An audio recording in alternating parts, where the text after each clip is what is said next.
I'm Maria Dalton, approaching my 27th birthday, and I've been happily married for 5 years. My adorable son, Martin, turned 4 this year. Initially, I worked full-time after tying the knot, but now I balance my professional life with part-time work at the same company. My husband, 3 years my senior at 30, is Kevin Carlton. We first crossed paths through his ardent advances, which eventually led us to date and subsequently to marriage. However, the Kevin I knew during our courtship transformed after we exchanged vows, revealing a more domineering side. Kevin has a younger sister, Jane Dalton, age 20, whom he spoils, likely due to the significant age gap. Before marriage, I didn't pay much heed to their dynamic, thinking they got along well. Yet post-wedding, I've observed a shift in Jane's behavior.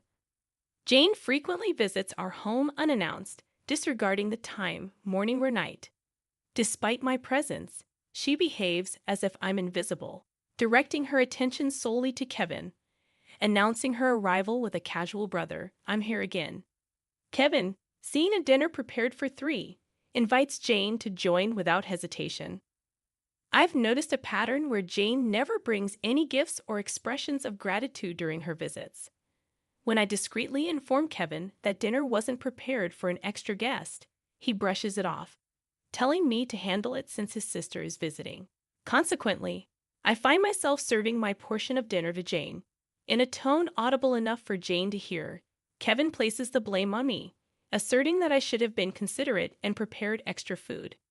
Jane, upon hearing Kevin's words, appears on the verge of tears and apologizes to me. Kevin, quick to comfort his sister, chastises me, accusing me of being inconsiderate or mean to Jane. Although Jane verbally apologizes each time, her reassurance from Kevin's preferential treatment seems to bring her joy. Left with only leftovers from the fridge, I prepare my own meal. Just as I'm about to join Kevin and Martin at the table, Jane interrupts, expressing a desire to discuss something privately with Kevin. Kevin instructs Martin and me to leave the table, insisting that Martin eats with me. This scenario is not unfamiliar. Kevin has separated us like this before. After Martin and I finish our meal and head to another room for cleanup, I discover Kevin and Jane engrossed in a cheerful conversation on the sofa. The dishes from their meal are left untouched on the dining table, and there's no attempt to clean up. It starts to dawn on me that they may view me not as a wife and sister-in-law, but as an outsider in their private discussions and moments. It became increasingly evident that I was perceived less as a wife and sister-in-law and more like a maid. Even my son, Martin, received no attention. It felt as though a maid had brought her child to work. After cleaning up in the kitchen and preparing to take a bath with Martin, Kevin called out loudly, disrupting our evening routine. Despite the late hour, around 8 p.m., Kevin insisted that Jane wanted a cake and instructed me to buy it immediately from a specific shop near the station. As I hesitated, Jane asserted her desire, and Kevin hurried me, downplaying the importance of Martin's bedtime. Faced with their insistence, I reluctantly agreed to go. The cake shop near the station closed at 9 p.m., so there was a narrow window for me to make the purchase. Overhearing their conversation as I got ready, they spoke loudly enough for me to catch snippets of blame and questioning my suitability for marriage. Despite my reservations, I couldn't leave Martin behind, so I decided to take him with me. While preparing Martin, Kevin's loud voice reached my ears from the living room, threatening divorce if I defied him again. Martin, too young to understand the words, could sense the tension between his parents. Suppressing my emotions, I asked Martin about his cake preference. He brightened up, saying, "Mom, I want a cake with lots of fruits." Our journey to the cake shop became a momentary escape from Kevin's words as we discussed cakes. Just before closing time, Martin and I reached the cake shop. Fortunately, the cake Jane wanted was available, and we also bought a fruit-loaded cake as per Martin's choice. Upon returning home, I served the cakes to Jane and Kevin, attempting to maintain a semblance of normalcy amidst the strained atmosphere. With a heavy heart, I proceeded to prepare Martin's cake and headed to the dining room. Placing the cake in front of him, a moment later, Jane pointed at it and declared that she wanted that cake instead. Before I could respond, Kevin swiftly moved the chosen cake in front of Jane, disregarding Martin's protests, and she began eating it. Kevin justified his actions by asserting that he bought the cake with his earned money, emphasizing his right to decide for Martin. Unable to contain my emotions any longer, I voiced my dissatisfaction, only to be met with Kevin's threat of divorce. Martin, now holding my hand tightly and looking anxious, stopped crying and after some thought said, "Mom, I also love cake with strawberries on it. Yes, it's really delicious."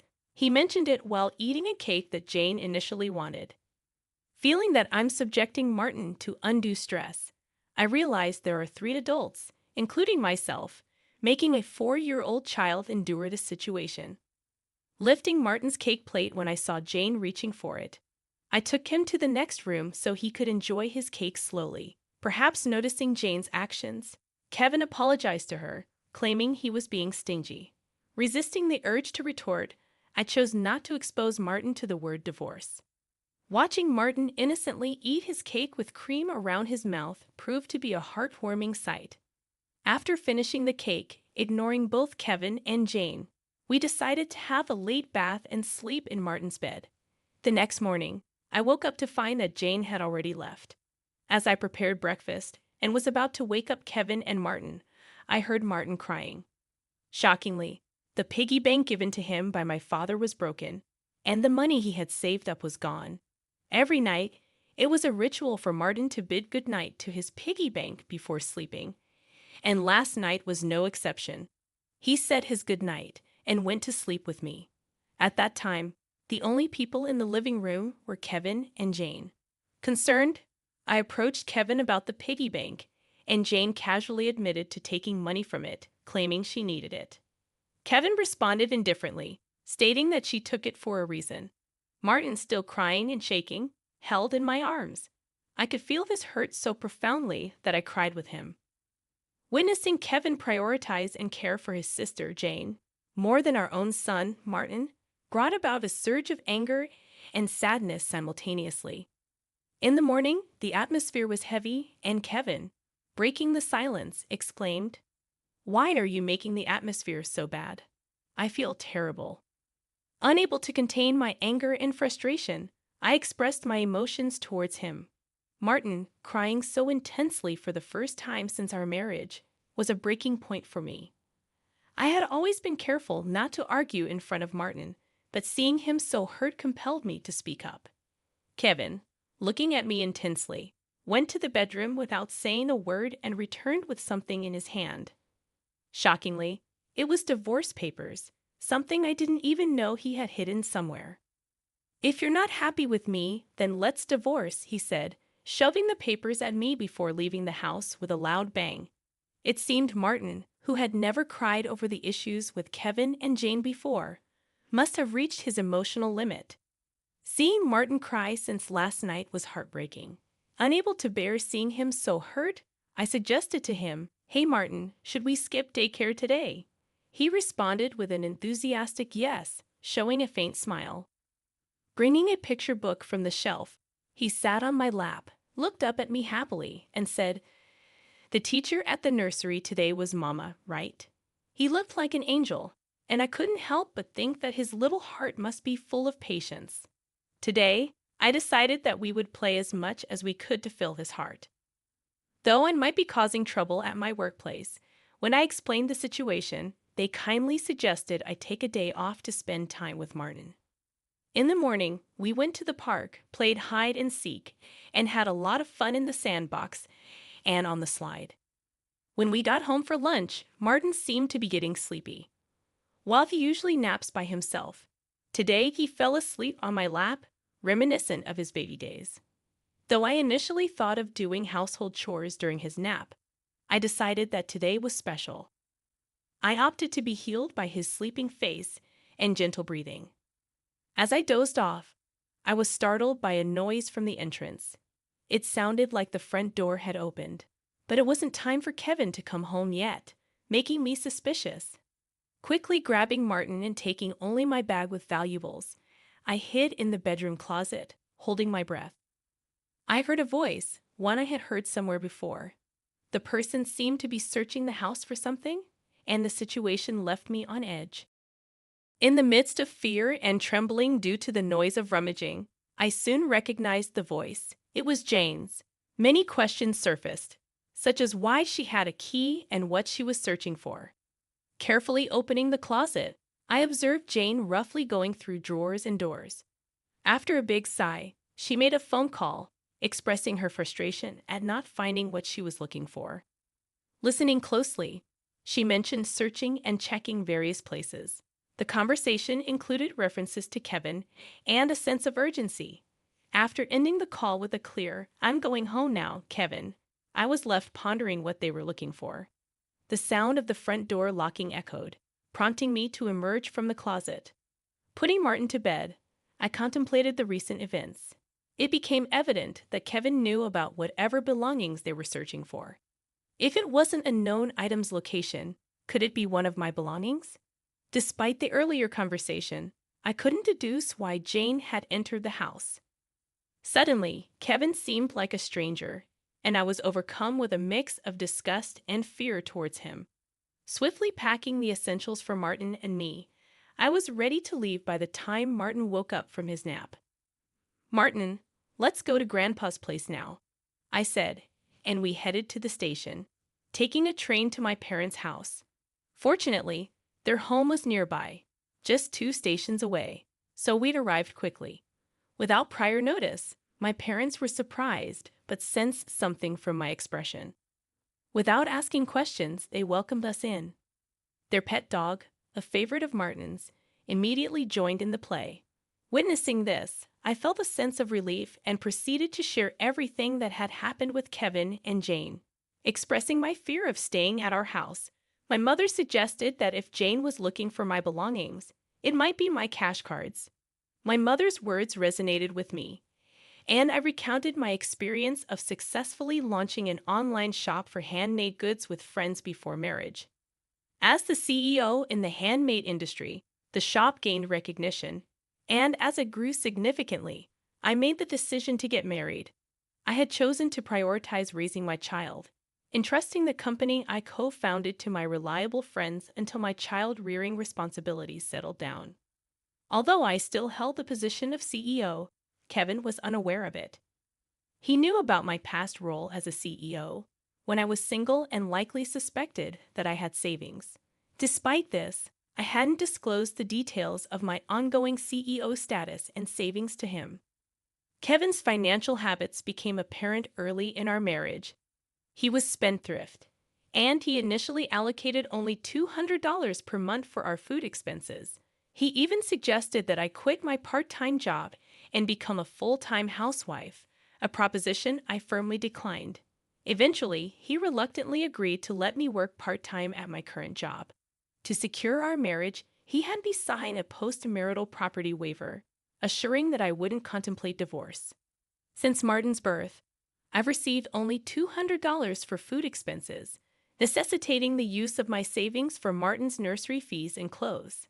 I never asked Kevin for more money beyond the food budget, leading him to believe I had substantial savings. With Jane in apparent need of money, Kevin might have been looking for my cash cards. However, they would not find them, as I'd always carried my valuables.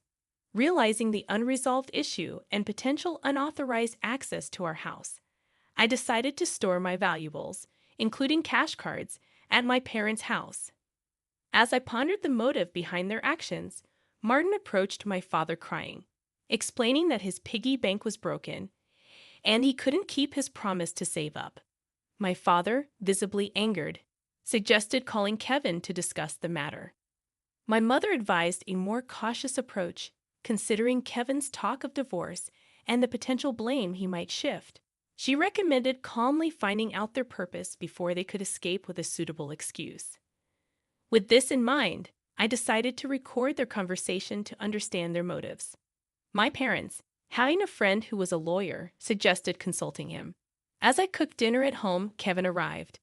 I discreetly started recording on my phone with the screen facing down to avoid detection. Surprisingly, he immediately inquired about the location of my cash cards. When questioned, he gave evasive answers, and when I remained silent, he eventually pleaded, "Give me all your part-time money for my sister." In response to Kevin's demand for all my part-time earnings, I firmly stated that the money was for Martin's savings. Kevin's anger escalated, and he pushed the signed divorce papers toward me, accusing me of living off his money. He dismissed the importance of saving for Martin and emphasized his preference for Jane over our son. Upon hearing these words, I silently ceased preparing the meal, placed the divorce papers in the bag I had packed, took Martin's hand, and headed to the door. In a loud voice, Kevin declared that he was serious about the divorce and insisted that I should never come back. In defiance, I asserted that I would not return to a house where a stranger could freely enter. The term stranger referred to Jane, whom Kevin seemed to prioritize over our family. After leaving the house, I received numerous messages and calls from Kevin, which I chose to ignore. I turned off my phone and sought refuge at my parents' house. Upon reaching my parents, I shared the recorded conversation and the completed divorce papers with them. Though I admitted to having no love or affection for Kevin, I expressed concern for Martin. Despite their suggestion to divorce in order not to hurt Martin's feelings, there was also a possibility that divorce could adversely affect him. Struggling with this decision, Martin, feeling hungry, prompted my mother to make his favorite dish, hamburgers. Overwhelmed with emotion, I couldn't hold back my tears as my mother assured Martin that they were prepared for him and me whenever we wanted to visit. Touched by Martin's kindness, I was encouraged to eat the hamburger with him, sharing a moment filled with love. Witnessing this heartfelt scene, my father assured Martin that my tears were happy tears, not sad ones. Moved by Martin's innocence and love, I realized the joy of being with family. My father gently asked Martin if he wanted to live with them as a family, and Martin happily agreed, bringing smiles to everyone. While contemplating divorce, this natural and joyous family meal made the decision clear. Although heavy-hearted, I decided to part ways with Kevin and inform Martin about it. Despite the initial struggles, the atmosphere was happy and everyone smiled, creating an environment filled with laughter and conversation. As I began preparations for the divorce, I contacted a lawyer who was a friend of my father. Martin slept peacefully with my father and the dog, providing a comforting backdrop of faint laughter. The next day, I met with the lawyer, and we successfully formalized the divorce contract. The lawyer explained that Jane had accumulated significant debt due to a casino and shopping addiction, with Kevin acting as her guarantor. The plan involved using my savings to repay the debt. Kevin's motive was to financially bind me, preventing thoughts of divorce. The divorce papers I submitted were already accepted, providing a sense of relief. Later, Kevin called, expressing emotional instability. While discussing the divorce, he admitted to spoiling Jane out of a misguided sense of sibling love. He expressed jealousy over losing me to Martin, but requested that I not remarry until he settled Jane's debts. However, I firmly conveyed that I no longer loved him and wouldn't reconsider. Kevin's somber tone ended the call with a plea for my happiness. With the divorce finalized, I discussed my future life with my parents, deciding to stay at their house until Martin grew up. I resumed my role as a company president and heard that Kevin and Jane were disowned by their parents due to their actions. Today, I find happiness in being with my family, grateful for the support and love that surrounds us,